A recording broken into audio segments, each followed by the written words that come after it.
Assim como no Brasil de 2022 muitos empresários fizeram o L, lá em 1959, durante a Revolução Cubana, muitos empresários também fizeram o F e apoiaram Fidel Castro.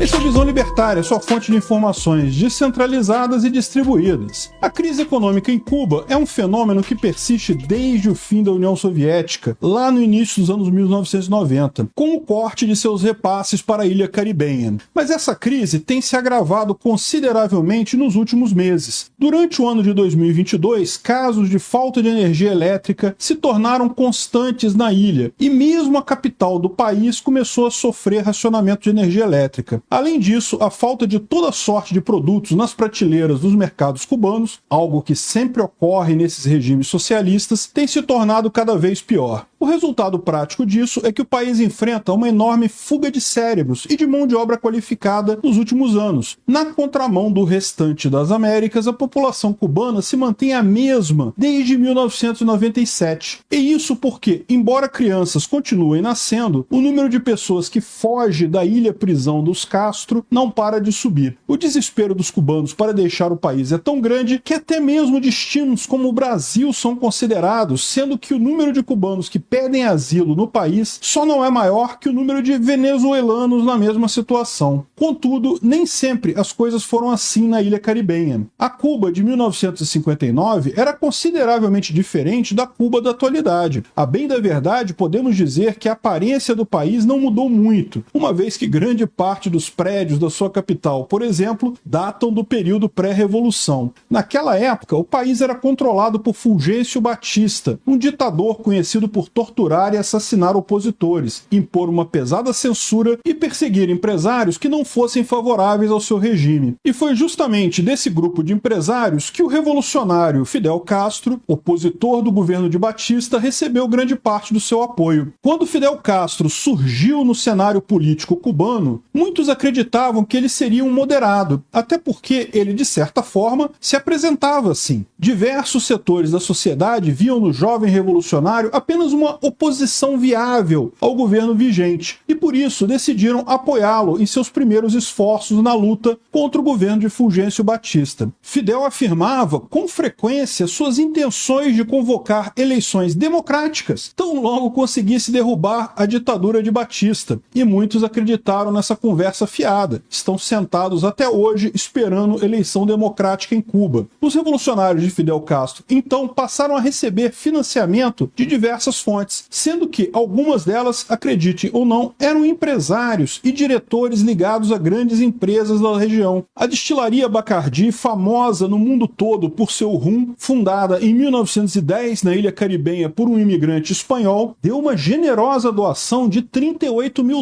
para a causa revolucionária de Fidel Castro, valor que representaria hoje, corrigido pela inflação, $300 mil.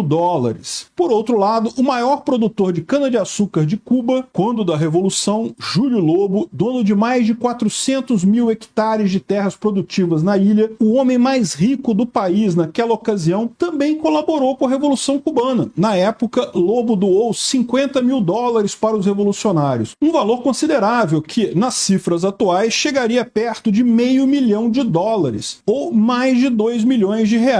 Definitivamente, os empresários cubanos estavam interessados na derrubada do Fulgêncio Batista e no estabelecimento de um governo que, assim todos acreditavam, seria moderado e democrático. O apoio financeiro logo mostrou resultado. Fidel Castro saiu vencedor da revolução que o levou ao poder em 1959. E mais do que depressa, os empresários se arrependeram do apoio dado aos revolucionários. No ano seguinte, a empresa Bacardi deixaria o país para se estabelecer em Porto Rico por discordar das políticas de reforma agrária e de estatização de empresas promovidas pelos comunistas. Júlio Lobo, por sua vez, perdeu todos os seus bens para o governo cubano, também já em 1960, e precisou se exilar nos Estados Unidos, país no qual voltou a investir e a construir sua fortuna pessoal. Em outras palavras, tão logo Fidel Castro e seus revolucionários chegaram ao poder, o amor para com os empresários acabou. Na verdade, esses serviram apenas como financiadores do projeto de poder dos comunistas, cedendo os recursos necessários para que a revolução pudesse tomar o governo da ilha e se estabelecer de forma definitiva. Uma vez que Fidel Castro assumiu o controle do Estado cubano, a perseguição a qualquer forma de capital privado foi instaurada, e mesmo os antigos apoiadores da revolução foram penalizados pelos comunistas. Os empresários cubanos, portanto, foram meros instrumentos cooptados pela propaganda comunista da luta contra a ditadura, pela democracia. Perceba, então, as semelhanças entre a Revolução Cubana de 1959 e a eleição de Lula no ano passado. Tal como no caso cubano, Lula foi visto por muitos setores da sociedade, inclusive por muitos empresários, como uma alternativa moderada ao governo então vigente, que muitos consideravam antidemocrático e até mesmo ditatorial, embora não se tenha visto nenhum vestígio disso no governo Bolsonaro. O passado revolucionário de Fidel Castro, bem como as diversas declarações que ele havia dado ao longo da vida, traíam sua fantasia de oposição moderada ao regime. Da mesma forma, os dois governos de Lula e os dois mandados de sua sucessora fantoche, a Dilma, bem como tudo que o Molusco afirmou durante a campanha, serviam para contradizer sua faceta de moderado, frente ampla, democrático. Ainda assim, ele recebeu apoio massivo de muita gente, de muitos empresários. Grandes empresários e nomes fortes do setor financeiro e econômico demonstraram publicamente seu apoio à candidatura de Lula. Armínio Fraga, Pércio Arida, Pedro Malan, dentre tantos outros, declararam voto no Molusco, afirmando categoricamente que ele não seria apenas a solução democrática para o Brasil, como também a melhor solução alternativa econômica. Sim, ele vai ser um moderado. Dentre esses nomes, o que mais chamou atenção, sem dúvidas, foi o de Henrique Meirelles, que havia sido ministro da Fazenda de Michel Temer, presidente empossado logo após o impeachment de Dilma Rousseff. Meirelles, inclusive, afirmou que seu apoio a Lula derivou de sua confiança na possibilidade dele agir para mudar o quadro fiscal do país. Ou seja, o ex-ministro de Temer, ex-presidente do Banco Central do governo do próprio Lula, afirmou que o Molusco seria a melhor alternativa para que o Brasil assumisse de vez a responsabilidade fiscal. Não obstante o fato de que o Lula, em toda a sua campanha eleitoral, deixou claro para todos que iria chutar o teto de gastos para longe, tão logo fosse eleito. Como era de se esperar, Lula cumpriu o prometido e tratou logo de tentar costurar um acordo que lhe permitiu gastar 200 bilhões de reais acima do teto de gastos. E o Henrique Meirelles, alegando ter sido enganado pela campanha de Lula, desejou, olha só, boa sorte aos investidores brasileiros. Tal como aconteceu no caso de Cuba, os empresários que apoiaram Lula no primeiro momento já se distanciaram de seu governo. Tão logo as reais intenções do petista ficaram claras para todos. Toda aquela conversa mole de Geraldo Alckmin, frente ampla, respeito para preservar a democracia e as instituições sobre responsabilidade fiscal, que foi aplaudida por empresários e economistas, e cartinha da democracia para cá e cartinha de não sei que lá para lá, já caiu em descrédito. Tão logo Lula venceu as eleições e começou a demonstrar suas reais intenções com relação à economia. Embora alguns apoiadores de Lula sejam apenas aproveitadores que agiram de forma desonesta apoiando-o publicamente por desejar apenas uma boquinha no seu governo, é fato que também muitos realmente acreditaram, por algum motivo, que o Molusco faria um governo moderado, uma repetição do seu primeiro mandato, que, embora tenha sido marcado por toda sorte de casos de corrupção, ineficiência e decisões erradas, mostrou-se relativamente estável do ponto de vista econômico, graças ao boom das commodities que aconteceu na época. De certa forma, esse é um pensamento ingênuo e passa por ignorar grande parte dos sinais que o próprio Lula dava em sua campanha. Ainda assim, não é possível afirmar categoricamente que todos os que fizeram o L estavam mal intencionados. O fato, contudo, é que Lula não vai repetir o seu primeiro mandato, porque agora as circunstâncias são outras. Em sua primeira vitória presidencial, Lula ostentou uma vantagem de mais de 20% em relação a José Serra, no segundo turno. Agora, com uma vantagem inferior a 2% em relação a Bolsonaro, Lula sabe que não possui apoio popular suficiente para governar com tranquilidade. Além disso, no primeiro mandato, Lula achava que tinha todo o tempo do mundo para converter o país para o comunismo. Ele tinha 2 mandatos, a Dilma ia ficar mais 2 mandatos, depois ele voltaria para ficar mais 2 mandatos. O plano deles era ficar por muito tempo e convertendo dessa forma o país no comunismo. Agora, ele vai para o tudo ou nada, tentando fazer em pouco tempo o que for necessário para consolidar o poder do seu partidão. E ainda vai desagradar muito o mercado nesse processo, decepcionando um número cada vez maior dos seus apoiadores. É certo que, ao contrário de Lula, Fidel Castro chegou ao poder por meio da força e das armas, num verdadeiro golpe de Estado. Contudo, ele não seria capaz de fazer isso se não tivesse, em alguma medida, apoio de diversos setores da sociedade, inclusive do meio empresarial. Na verdade, isso é sempre verdade em qualquer parte do mundo. Nenhum ditador chega ao poder se não possuir algum apoio, e diga-se de passagem, apoio considerável, inclusive do poder econômico. Fidel precisou do apoio dos empresários cubanos para se estabelecer no poder, e foi só após consolidar sua revolução que ele se aventurou a perseguir esses mesmos empresários que o haviam originalmente apoiado para implantar sua ideia de comunismo de forma definitiva. A exemplo do que acontece em Cuba, há muito tempo, parece que um número cada vez maior de brasileiros pensa em abandonar o país. Ainda trata-se de um movimento baseado apenas na convicção de que o governo Lula será um desastre em vários sentidos. Porém, conforme essas previsões vão se mostrando verdadeiras, a tendência é que vejamos esses movimentos se acentuarem. Será que o Brasil caminha para um êxodo da sua população qualificada para o trabalho, como se observa em Cuba há décadas? Bem, só o tempo dirá. Ainda assim, não podemos deixar de fazer o que é certo para evitar que Lula possa governar com plenos poderes no Brasil, o que seria, sem dúvida alguma, uma catástrofe.